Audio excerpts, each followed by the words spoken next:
Welcome to light. Now, it may seem like a stretch to use light to explain the Big Bang Theory, the beginning of everything, but I am about to show you how light is a lot more than what we are seeing. So I'm going to break this down into kind of three parts. So what light is, where does it come from, where does it go, and then how we use it, so how we're putting it in the context of how we're learning about the universe. So let's start with what it is, and like I said, there's a lot more than what we can just see. Though speaking of what we can see, this is the visible light spectrum. This is literally what we can perceive with our eyeballs of light. And it goes in a spectrum from violet to red. I know that the picture there doesn't exactly match what I've written at the bottom, but kind of the best way that you can name all the colors is using Roy G. Biv. So that's red, orange, yellow, green, blue, indigo, violet. As you can see, color does get subjective. The spectrum up there is showing cyan, not indigo. A lot of people just kind of skip over indigo, but what you need to see there is that it is a range, and that range goes from violet to red. We're going to talk about what that range means a little bit later. So this is what we can see, but that's not all that light is. There's something much bigger called the electromagnetic spectrum. And what we can see as visible light is a very teeny tiny piece of it. This is on a different spectrum that goes from radio waves all the way up to gamma rays. Now, really, the only difference between this visible light that we can see with our eyes and radio waves or gamma waves is pretty much the energy that these waves carry. Everything's made of the same quote-unquote stuff.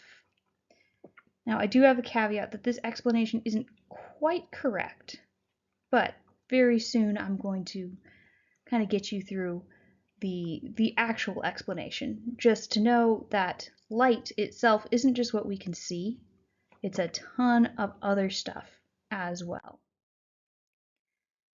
So light is a little bit confusing. It's two things at once. So it exists as a particle, which we call a photon. You can think of it almost like an electron in a way. But light also exists as a wave. You might have seen what I've been hinting at in the last few slides. Those spectrums all had waves on them. Now, when we talk about particles in waves, that's usually two different things. We're usually talking about particle being matter and a wave being energy.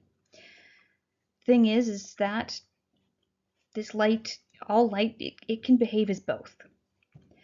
So if you broke it right down to just the very basic, your E equals mc squared, energy is E, m is mass or matter, and then c is the speed of light. So you can kind of see that, in a way, energy and mass are kind of the same thing. And the thing that's relating the two of them is that speed of light. So light obviously has something super important to do with that. Now, this is all very excitingly complex. But for now, all we need to know is that light behaves in two different ways. And that's going to bring us to kind of this next part. Where does it come from? Where does it go? This light is going to act differently as it's formed, and it's going to act differently as it travels. And so we're going to look through the ways that it moves, the ways that it is formed, and how those are slightly different, but the same at the same time.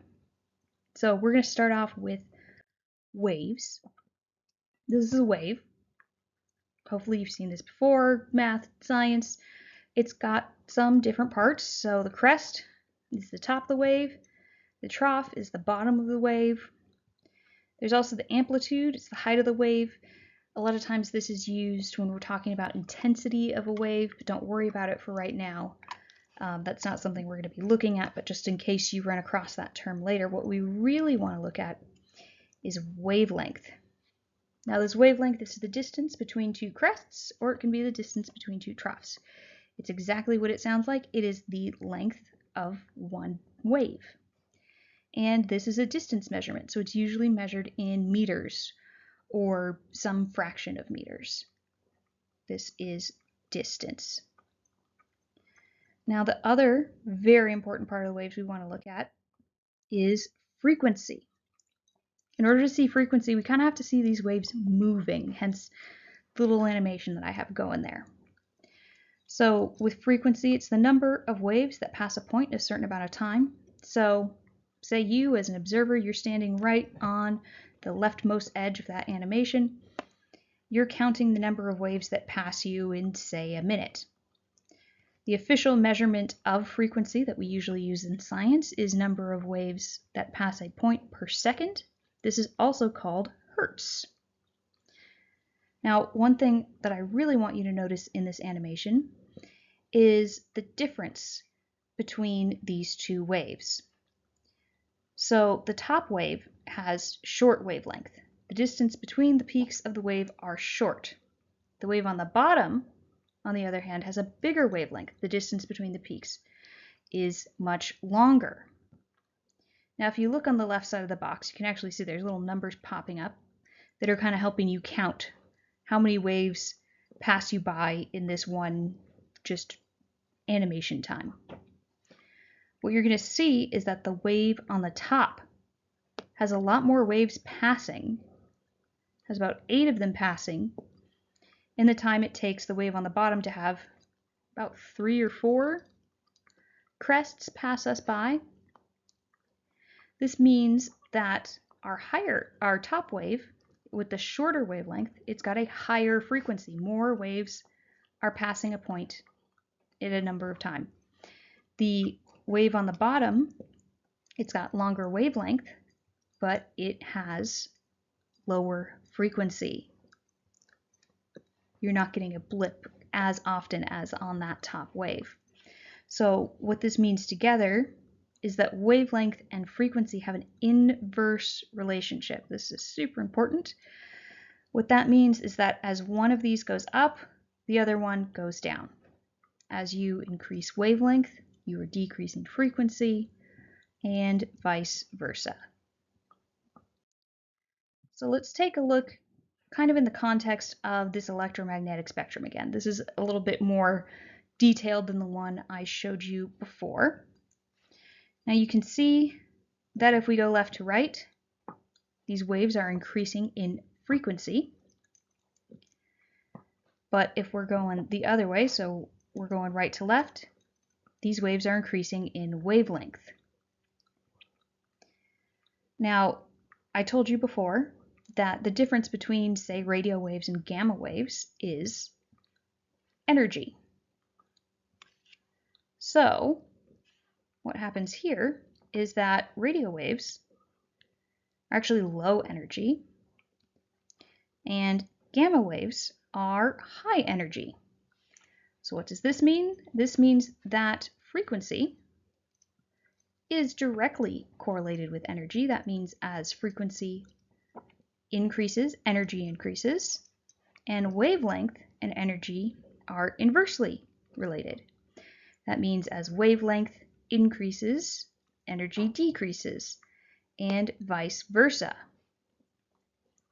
So when you think about these energy levels and you're looking at this overall spectrum, what we can see is that low energy waves, and I'm talking anything lower than our visible light spectrum, these are things that we don't really have to worry about. There's radio waves, but we don't really care about them unless they're coming from a radio. There's microwaves, which we can experience not as something we see, but sort of as the heat that gets transferred to our food. And you can see a little bit higher than microwaves is the radiation that would come off from human body heat. On the other hand, on the right side of visible light, we're starting to get higher energy rays. So UV rays, for example, they burn our skin, they mutate our DNA and cause skin cancer. X-rays, even more higher energy than that, that's another thing that likes to mutate our DNA. And then gamma waves are the most dangerous of all and part of what comes off of a nuclear blast. So basically, Lower energy, those are useful things that we use. Higher energy, that's really dangerous kind of stuff. If we put this in the context of our visible light, you're going to see that red light has the least amount of energy and purple or violet has the most. So what our eyes are doing is actually picking up the differences in frequency and wavelength and energy. And the way that we're interpreting that is by seeing different colors. One last bit of information from this graph is the sort of light blue mountains and peaks in the background. This is showing us where our atmosphere is able to block certain frequencies and wavelengths of light. So one of the really important things, especially to the origin of life and as we look at sort of the formation of our atmosphere, is that the atmosphere is really good at blocking out pretty much everything above everything above violet, really, which is handy because it's blocking everything that would pretty much stop life on Earth from happening. But like I said, just something to think about as we get further on with our studies. Now we're going to switch gears and we're going to talk about where light comes from, or where particles of light come from, so photons. So we're starting with a Bohr model of an atom. That orange circle in the center is the nucleus, where you're going to find the protons and neutrons. There's rings with white circles. Those white circles are all electrons.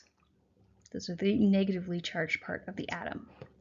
Now, if you've had especially a chemistry class before, they've probably told you that the Bohr model is not entirely accurate, that electrons don't actually follow these set rings in these orbitals around the nucleus.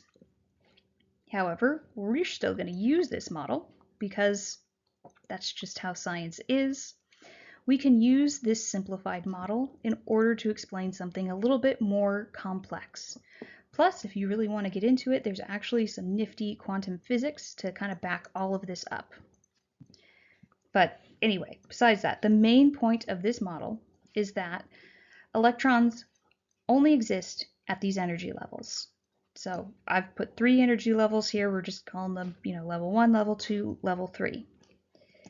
Electrons can travel from level to level, but they're never going to be anywhere that is not that energy level. I call it a discrete energy level. That means they can only be there. It's not infinite, it's discrete. So what happens is we get an electron and it can jump up, say from level 2 to level 3. In order to do that, the electron has to absorb energy. So electrons jumping from a lower level to a higher level, they absorb energy. I like to think of it as the electron needs energy to jump up one level. So think of in terms of yourself. You need energy to climb a staircase. That makes sense, right? So if we have the opposite happen, electron falling from a higher level to a lower level, it would make sense that this process is releasing energy.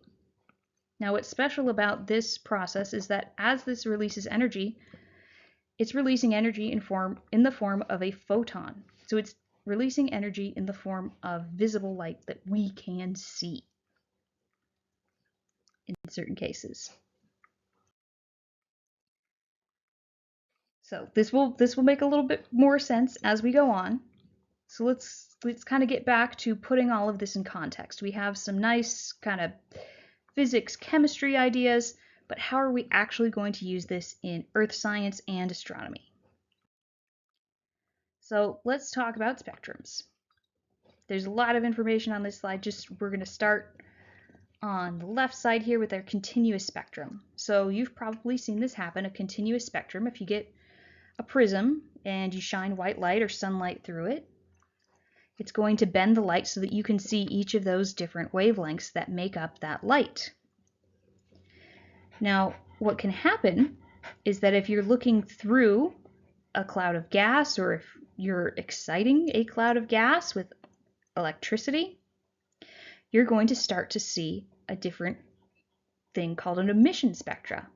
That's actually going to give you a great idea of what kind of what kind of elements that you are looking at. Now, unfortunately, kind of the best way to see this is through a demo. So hopefully if you're following along with your notes, you got down to a link for another YouTube video. Right now I want you to just pause this one, go open a new tab, watch that video. You're going to actually see some emission spectra in action, see how we look at those, and then when you're done, come right back here.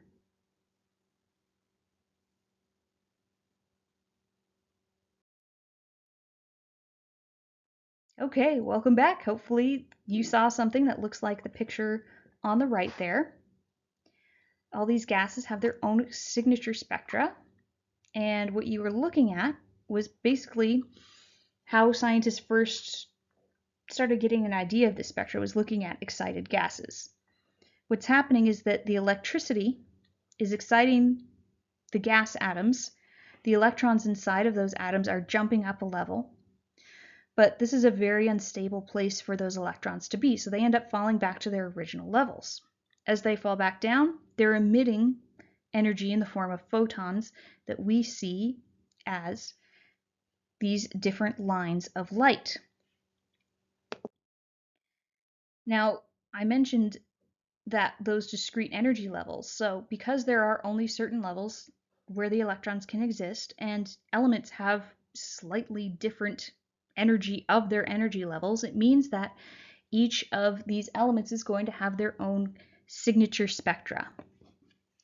What's also fun is usually in science class we're looking at emission spectras, but notice that there is an absorption spectra. It's just exactly the opposite of the emission. Now, where this actually comes into play is astronomers, scientists. We can look out into space. We can look at distant objects, nebulae, star, galaxies, clouds, whatever, and basically look at the light that is coming off of those objects. When we look at that light, you can look at the spectrum of that light.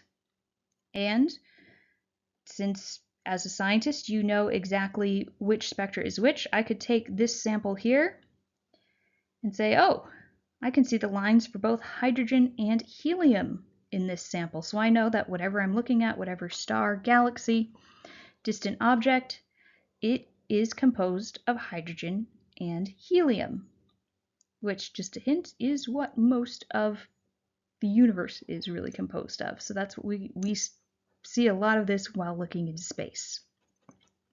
This is going to be very good when we start to look at how the universe was billions of years ago and what the universe was made of, what kind of elements were there. So this whole process is called spectroscopy. Scopy is looking at the spectrum, the spectros. So there you go. Now let's talk about redshift. So redshift actually has to do with light, but what we're going to do is look at sound. Sound, as it happens, moves in waves just like light.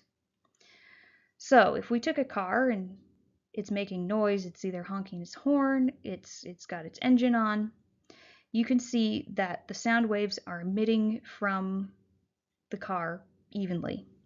Basically, you're taking that standing wave that we've been looking at, sort of looking at it from the top.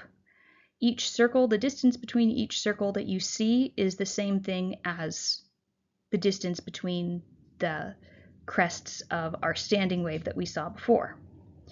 So a static sound source, something that's just sitting in one place, it's going to be emitting sound. That sound is going to come out evenly, 360 degrees all sides of this car. However, once that sound source starts moving, something fun happens to these waves. You can see as the car moves forward, it's sort of pushing the waves in front of it. These waves are getting compressed, which means that as those circles get closer together, that means that the frequency of those waves is increasing, the wavelength is decreasing. Meanwhile, behind, the opposite is happening. These sound waves are kind of getting stretched out. sort of as they are left behind, which means that you can see the circles are widening out and they are getting lower frequency with longer wavelengths. Now, this is something called the Doppler effect, and this is something you have definitely experienced sometime in your life. Kind of the most common experience people have is with an ambulance, something with a siren. So, same premise here. We have a sound source, that's the ambulance with the siren. As the ambulance moves forward, the sound waves in front of it are pushed together. And as it moves forward, the waves behind are spread out. So what happens is we stick an observer, so we stick you right here. And as this ambulance is coming towards you, you are perceiving these compressed, stuck together waves. And what's happening is those waves are higher in frequency, they have shorter wavelengths, and in sound, a higher frequency means that you are experiencing this as a higher pitched noise. Meanwhile, the ambulance has passed you by, you're now behind the ambulance, you are now getting bombarded with these waves that have spread out, and the opposite effect is going to happen. With these spread out waves, they're going to have a lower frequency or a lower pitch. So like I said, you have definitely experienced this. You're sitting in a car, sidewalk, fire truck, ambulance passes you by. You get that very characteristic sound of wee as it goes by. I'm not very good at imitating that, but I'm sure you get the idea. Now, this is what happens with sound. Since both sound and light are waves, they behave in very similar ways. And so the same thing happens with light. Whereas with sound, we perceive sound waves as higher and lower pitch. The way that we perceive that higher and lower pitch or that higher and lower frequency is by seeing colors. So if we start over here on the left, you're going to see this galaxy, this object, as it's moving away from an observer, those light waves are stretching out. They're getting longer and longer wavelengths. They're getting less frequent. And if you remember from our spectrum, that lower frequency, those longer wavelengths, that's going to translate in our eyeballs as red.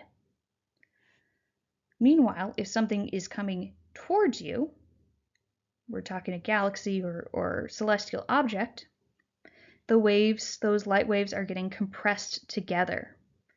That frequency is increasing, the wavelength is decreasing, and we perceive that as more blue or purple. So when an object is moving away from our observer, we call this a redshift. Basically, the literal color of the star will start changing, the wavelengths start lengthening, it starts turning more red. If a star, galaxy, celestial object is moving towards us, this object is going to start appearing more and more blue. Those waves, those light waves, are getting compressed closer and closer together. So if we start seeing objects that are turning more red, it's redshift, it means they're moving away. If it starts turning blue, that means that this object is moving towards us. Now this is super important when it comes to how our universe is shaped, how it's acting. And that's because if you think about this, if something's moving away from us, that means that our universe is expanding outwards. If most things are moving towards us, that's a good hint that everything is contracting, getting smaller again. So this is another important part about sort of looking at where we started from and where we are going to in terms of our universe. Now, last but not least, let's talk a little bit about the speed of light. So light travels at a constant speed. It is the fastest thing in the universe that we know of. that travels. It's, about 300 million meters per second. And so that's why it's kind of the speed limit of the universe. Nothing can go faster than light. Now, the thing about this speed is that light is always traveling at this speed. It's not like a car. It doesn't need time to accelerate up to this light speed. As soon as light exists, it is moving that fast. So when you are very close to a light source, say you're standing underneath a light bulb or in the same room, as soon as you turn on that light bulb, you are instantaneously seeing light.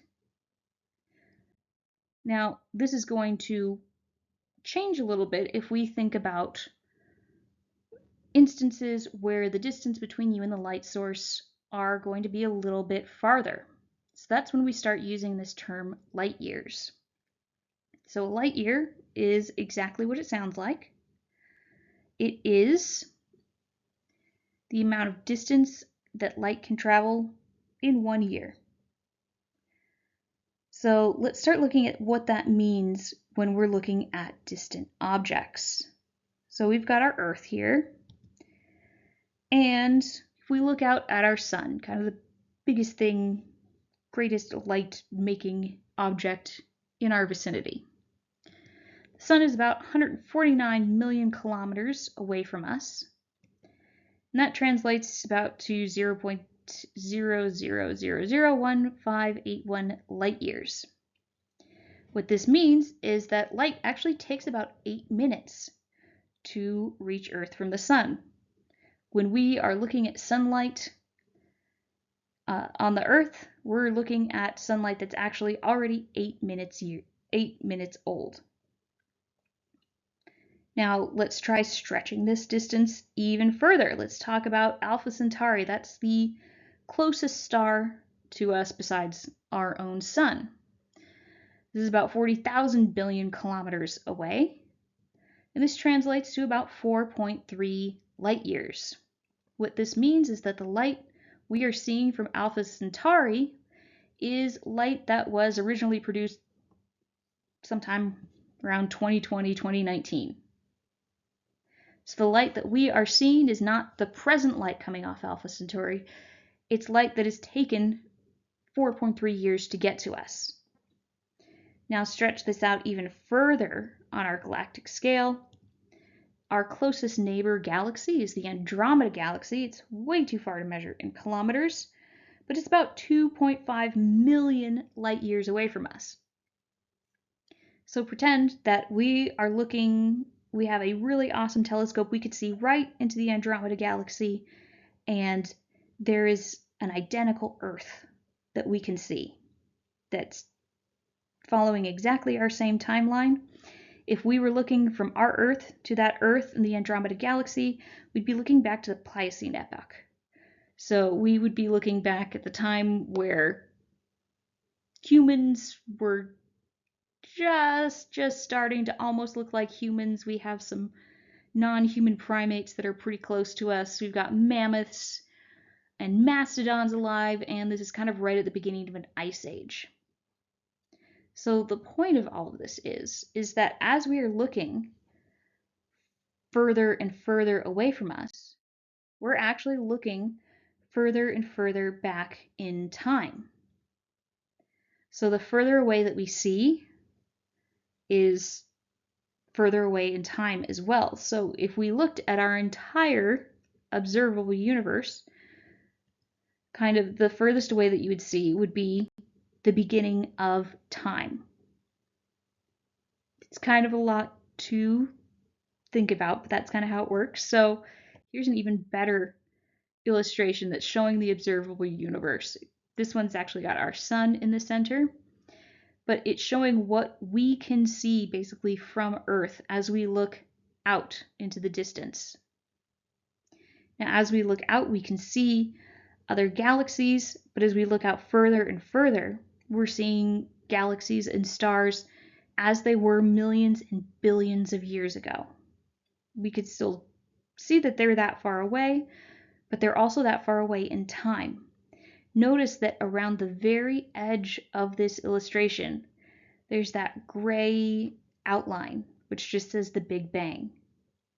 So by looking further out in the distance, and because of the speed of light, we're looking back in time, this means that scientists can actually observe or get some idea of what was happening right when the universe began, which I think is pretty dang awesome. So, I know that was a lot of information, but let's go over what we learned. So, by using light, we can use spectroscopy. That will tell us the composition of whatever we're looking at. And that is because each element has its own little emission spectra. We also learned about red and blue shift. That can tell us whether the universe is expanding or contracting by looking at distant objects and seeing how their colors change over time. And then last but not least, we looked at light years, which shows us that by looking into the distance, we are also looking back in time. All three of these methods are going to be super important as we start looking at evidence of the Big Bang. In fact, your next project is going to be exactly that. You're going to be looking at what the Big Bang was and then how we can prove that this actually happened. Now, like I said, this is a lot of information. This is pretty physics and chemistry heavy. And so it's really awesome. And I would highly encourage you to kind of check out more resources to make sure that you really have an understanding of how this all works. Even if you think that you have everything down, I've understood everything, I can fill out the note sheets perfectly fine, try and get a little deeper, see how else you can understand. At the very bottom of your note page is a list of links. Those should be helpful for, expanding your horizons, getting to be further. And that is it for now. I will talk to you again on our next topic.